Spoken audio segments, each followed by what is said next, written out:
नमस्कार दोस्तों, एक बार फिर से स्वागत आप सभी का MK5 मीडिया न्यूज के अंदर। लेकर आ चुके हैं आज की 50 बड़ी काम की खबरें। आइए जान लेते हैं पहली बड़ी काम की खबर। सस्ते ब्याज पर 7.5 लाख रुपए तक लोन देगी मोदी सरकार। योजना है योजना मॉडल स्किल लोन। इसके तहत सरकार 7.5 लाख रुपए तक लोन की सुविधा उपलब्ध कराएगी। इससे लोगों की ब्याज दर स्टैंडर्ड होगी। वर्तमान में अलग अलग बैंकों में ब्याज दर में अंतर है। बता दें कि बैंक ऑफ बड़ौदा में कौशल श्रेणी योजना के तहत ब्याज की दर 10.65% है। अब मोदी सरकार 7.5 लाख रुपए तक का लोन सबसे सस्ते ब्याज में देगा। आइए जान लेते हैं अगली बड़ी काम की खबर। फिर से आ सकते हैं फिक्स डिपॉजिट के अच्छे दिन। लोगों के अंदर कर्ज लेने की आदत भी बढ़ रही है। इससे बैंकों के पास फिक्स डिपॉजिट की कमी होने लगी है। लेकिन अब की बार वित्त मंत्री निर्मला सीतारमण ने कहा है कि कैंपिलेट गन टैक्स को लेकर बदलाव किया जा रहा है। उससे उम्मीद जताई जा रही है कि FD में फिर से अच्छी खबर आ सकती है। आज जान लेते हैं अगली बड़ी काम की खबर। भारत सरकार की कौन कौन सी कंपनी में निवेश करने पर आपको फायदा होगा, इसका मैनेजमेंट करने के लिए सरकार ने एक विभाग निवेशक एवं लोक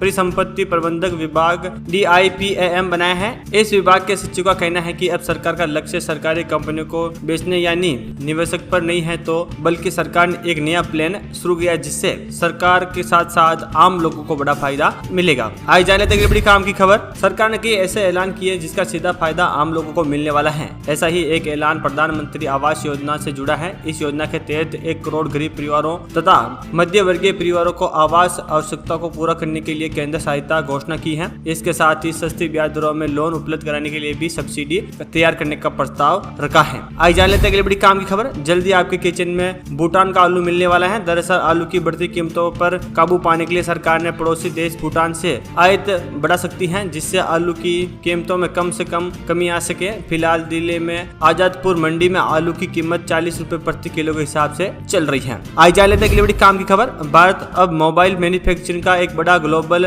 हब बनाने जा रहा है। आईफोन बनाने वाली एप्पल को इससे अच्छी सफलता मिलेगी। इसके बाद एक और बड़ी ग्लोबल मोबाइल कंपनी ने भारत में ही अपने स्मार्टफोन बनाने का ऐलान कर दिया है, जिससे भारत वालों को सस्ते स्मार्टफोन देखने को मिलेंगे। आइए जान लेते हैं अगली बड़ी काम की खबर। अगर आप भी जा रहे हैं आज सोना चांदी खरीदने, तो आज जान लीजिए 27 जुलाई को क्या है सोने चांदी का भाव। सोना 774 रुपए गिरकर 68,177 रुपए पर आ गया है। वही चांदी 1 किलो 3,061 रुपए गिरकर 81,801 रुपए प्रति किलो के हिसाब से बिक रही है। आज जान लेते हैं बड़ी काम की खबर। तेलंगाना सरकार ने अपने बजट में एक और अल्पसंख्यक के लिए खजाना खोल दिया है, तो वहीं दूसरी तरफ ST/SC विभागों में बजट में रिकॉर्ड कटौती की है। बीजेपी ने इसे लेकर राउत रेड्डी सरकार पर निशाना साधा और इसका बहिष्कार किया। आज जान लेते हैं बड़ी काम की खबर। महाराष्ट्र के कई जिलों में तेज बारिश के कारण बाढ़ जैसे हालात बने हुए हैं। राज्य के 18 जगहों पर NDRF और मुंबई, डांड, रायगढ़, पालघर, रत्नागिरी, सिद्धूनगर, सतारा और सांगली में SDRF की चुनौती गई है। पुणे में 24 घंटे में 144 mm बारिश हुई है। ये 66 साल के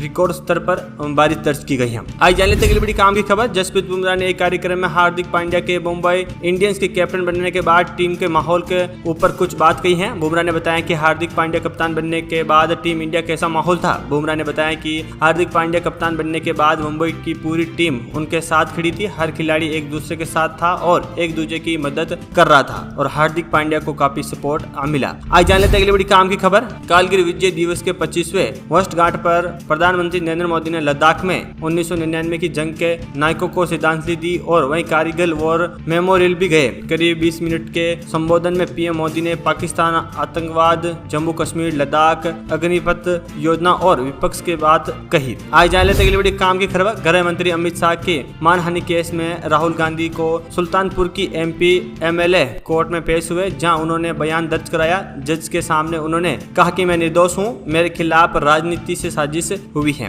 आज जान लेते हैं अगली बड़ी काम की खबर। संसद के मानसून सत्र का 5वां दिन राज्यसभा में किसानों पर चर्चा के दौरान सदन में हंगामा हुआ। सभापति जगदीश धनखड़ ने कहा कि कमाल की बात यह है कि इतना बड़ा संसद है, किसानों की चर्चा हो रही है और सदन को बाधित किया जा रहा है। ये है हमारे विपक्षी नेता। आज जान लेते हैं अगली बड़ी काम की खबर। उत्तर प्रदेश के मुख्यमंत्री योगी आदित्यनाथ दिल्ली पहुंचे और नीति आयोग की बैठक में हिस्सा लिया। इसके अलावा चर्चा की कि वह प्रधानमंत्री नरेंद्र मोदी समेत भाजपा के सभी नेता से मुलाकात करेंगे और यूपी आएंगे, खराब नीतियों पर अपना पक्ष रखेंगे। दिल्ली पहुंचने से पहले योगी आदित्यनाथ ने बड़ा फीडबैक भी जुटाया। आज जान लेते हैं अगली बड़ी काम की खबर। भारत का बजट पेश किया जा चुका है और मध्य वर्गीय के बीच एक बार फिर से चर्चा टैक्स पर आकर दम गई। इसी बीच केंद्रीय वित्त मंत्री निर्मला सीतारमण ने साफ किया कि सरकार की तरफ से टैक्स की गणना कैसे की जाती है। उनका कहना है कि टैक्स ऐसी हवा में गणना के बाद तय नहीं किया जाता। आज जान लेते अगली बड़ी काम की खबर। कावड़ यात्रा मार्ग पर खाने और फलों की दुकानों पर मालिकों के और कर्मचारियों के नाम और दुकान का नाम लिखने का विवाद अभी तक थमा नहीं है। अब हलाल और झटका मांस परोसे जाने को लेकर सुप्रीम कोर्ट ने एक याचिका दाखिल की गई है। शीर्ष अदालत की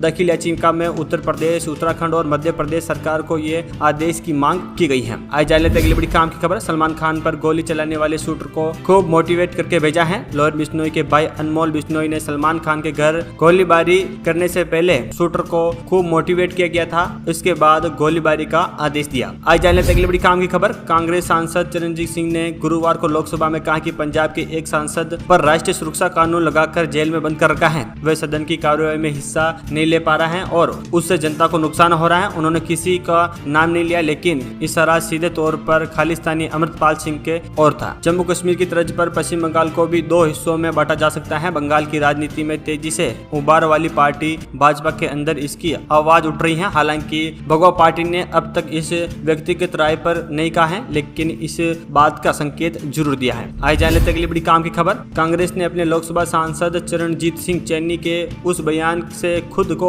अलग कर दिया जिसमें उन्होंने खालिस्तानी और बाद में चुनाव जीतकर सांसद में अमृतपाल सिंह को एनएसएस के तहत जेल में बंद किए जाने वाले अघोषित आपातकालीन बताया है। कांग्रेस की तरफ से वरिष्ठ नेता जयराम रमेश ने इसे सोशल मीडिया एक्स पर बताया। आज जान लेते अगली बड़ी काम की खबर। भारत और श्रीलंका के बीच 3 मैचों की T20 सीरीज का आगाज 27 जुलाई को होने जा रहा है। इस सीरीज के नए हेड कोच गौतम गंभीर के कार्यकाल भी शुरू होते हैं। वही टीम इंडिया ने T20 कप्तान के साथ ही उतरेगी। ऐसे में गौतम गंभीर और सूर्य कुमार यादव की नई जोड़ी कैसा कारनामा करने वाले हैं वो 27 जुलाई के बाद आप देख लेना। तो दोस्तों, आज की तमाम बड़ी काम की खबर है। अगर वीडियो अच्छा लगा तो वीडियो को लाइक, कमेंट, शेयर करें और चैनल को सब्सक्राइब करें।